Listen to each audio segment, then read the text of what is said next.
is my audience for my persuasive speech.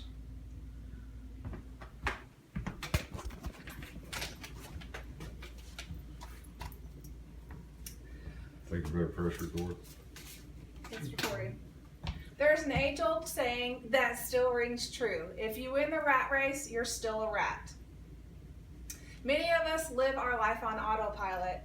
You wake up, you go to work, you come home, you eat, you clean, you shower, you go to bed, and you wake up the next day to do it all over again.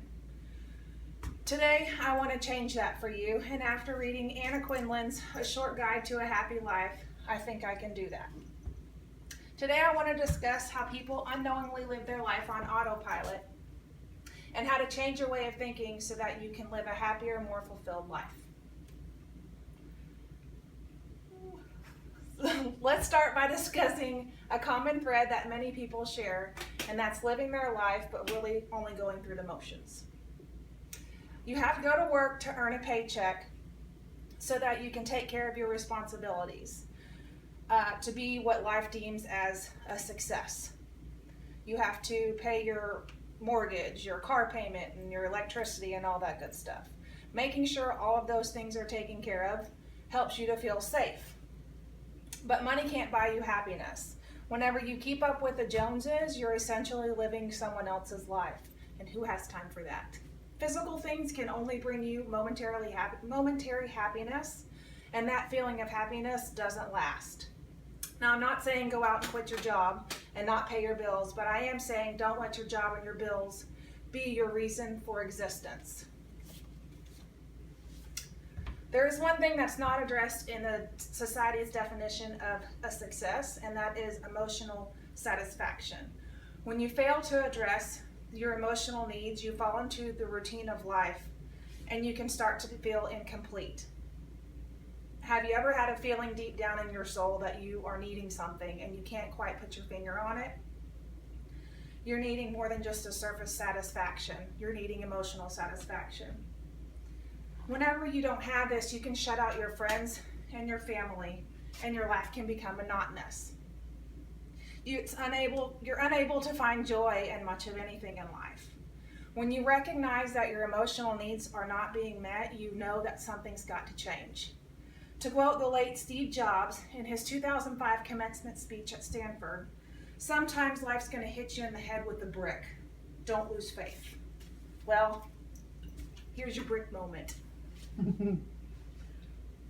Now that you know how life can become stale, let's discuss how to change your way of thinking so you can open your life to a deeper sense of fulfillment and happiness. A Short Guide to a Happy Life is about seeing the beauty in all aspects of your life. Take in the small things that we often take for granted. Really become present and live in the moment. Life is not intended to be rushed, so quit rushing it.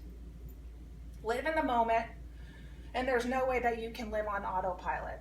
Pulitzer Prize winner Anna Quinlan says in her book, "Get a life, a real life, not one in the manic pursuit of